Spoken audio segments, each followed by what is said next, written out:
Hello and welcome to Humans of Fuzia. I'm Riya Sinha, your host, and today we have the pleasure of welcoming Arya Taware. She is the founder and CEO at Future Bricks, which is a company that gives corporate and institutional lenders the opportunity to fund UK's residential-led property development projects. Welcome. Thank you so much for the kind introduction. Lovely to be here.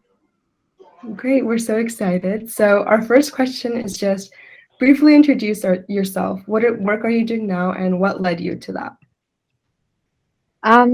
Basically, I always wanted to be an entrepreneur. I started Future Bricks. I'm the founder and CEO. Started the company in 2016, actually right off the university.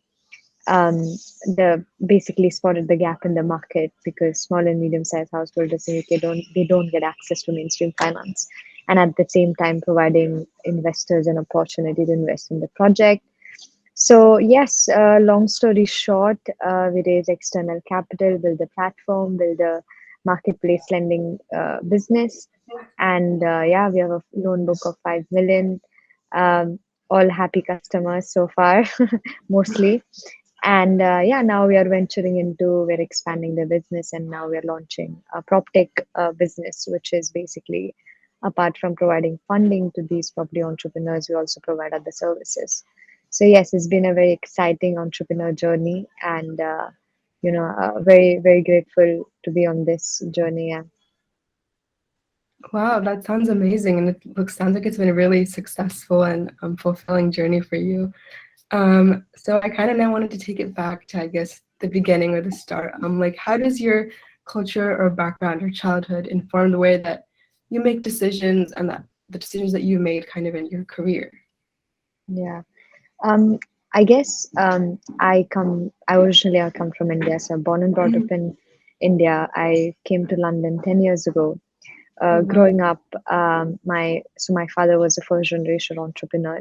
So I think that's where all the inspiration led to. Mhm. Before that, all our families for generation and generations were like farmers. So he kind of took that Wow. faith of leap in himself, and he used to talk about his stories, how he started his business from scratch. And I think that really, really captured my imagination. And also used to read a lot of books about biographies and autobiographies of all these entrepreneurs who created these businesses from scratch, and what an adventurous life they led. And I think I wanted something similar. I wanted to create something of value. I was also creative. I always liked empowering people, so I had the skill set as well, I felt.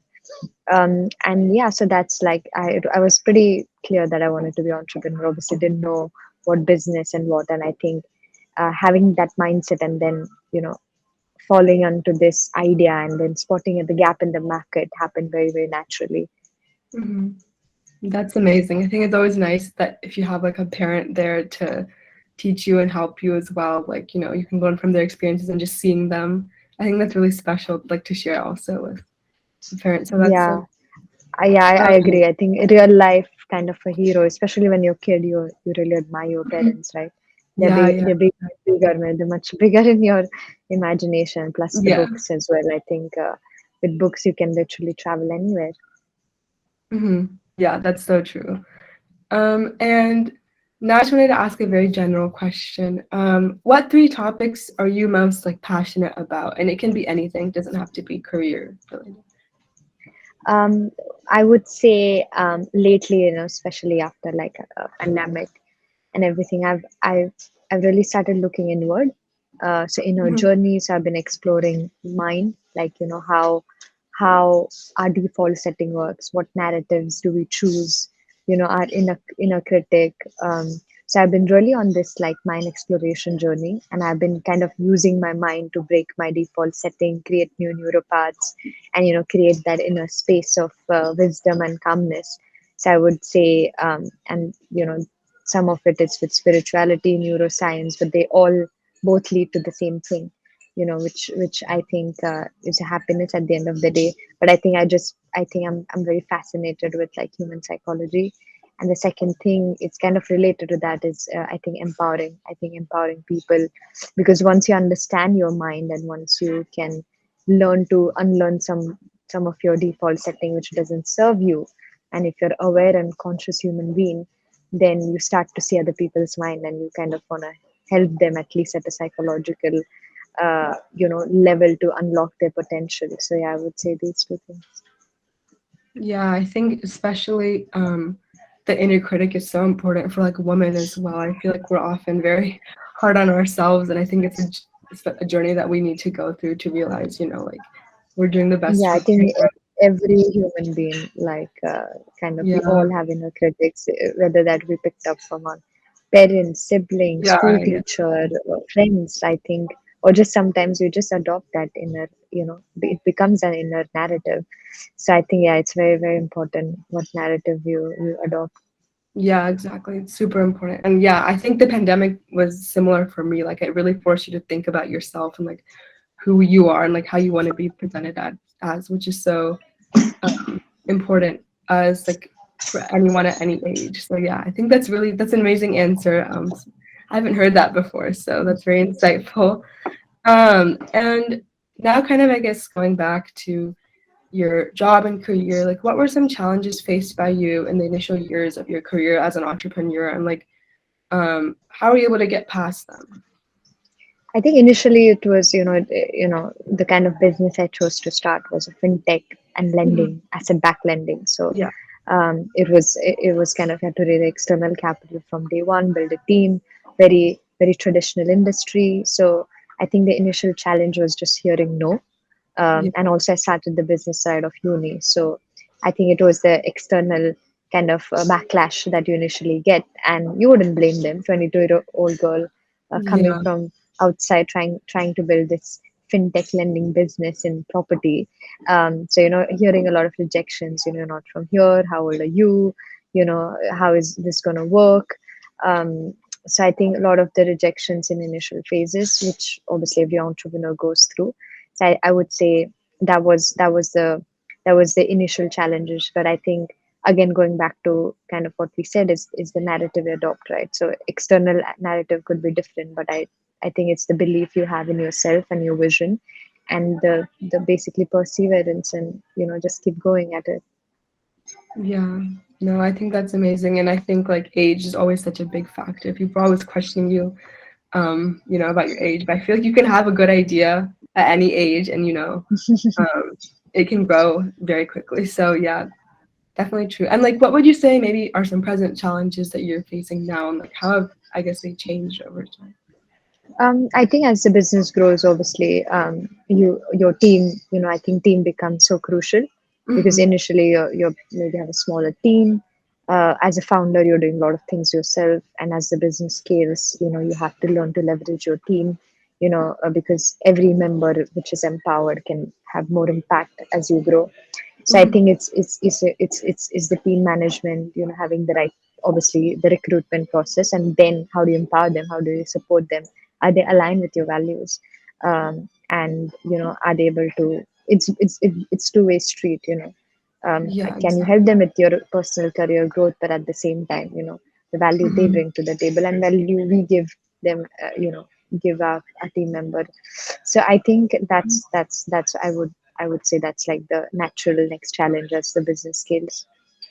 Yeah, that's very important. I think values are at the core of everything.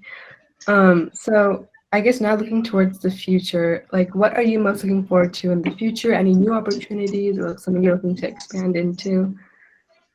So yeah, we're very excited of future, because build this lending business, just tried and tested and works, and that has a very, very kind of a linear path. And now we are adding another business, which is PropTech, and it's about one-stop platforms. Apart from just funding them, we are basically providing them other services, which takes away their hassle. So it's about taking away the hassle, again, problem solving, and the customer convenience, and able Mhm. to offer all the end-to-end services and support these property entrepreneurs in their journey. So we're excited about that. It's a profit business, a SaaS model, and it's we already have access to the market. But again, it's a different business within our big family of umbrella. So Yeah, we are very excited for that, and kind of leverage that based on our existing business. And it's exciting because it's new, Yeah. and but at the same time it's built out of your existing infrastructure, so it has a Yeah. nice it has that nice balance. Yeah. Yeah. It all ties together under like kind of one umbrella, which is really nice. Yeah, very exciting. We're very Yeah, excited about that. that's great. And now our final question is just, could you give like some motivational message or advice for the audience or like young women who are watching this?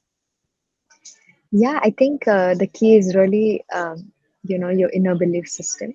Um, if you have an idea, or if you believe in something, have a strong vision, obviously backed by the evidence and thorough research. But if all those points sticks out and you believe in your idea and yourself, I think go for it. There will be lots of ups and downs. When you choose to be an entrepreneur, you literally by default choose a life of adventure.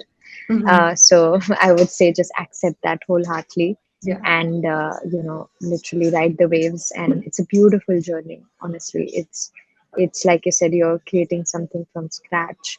Yeah. You get so many like palettes. You get life experiences, the kind of people you meet, the challenges that you face.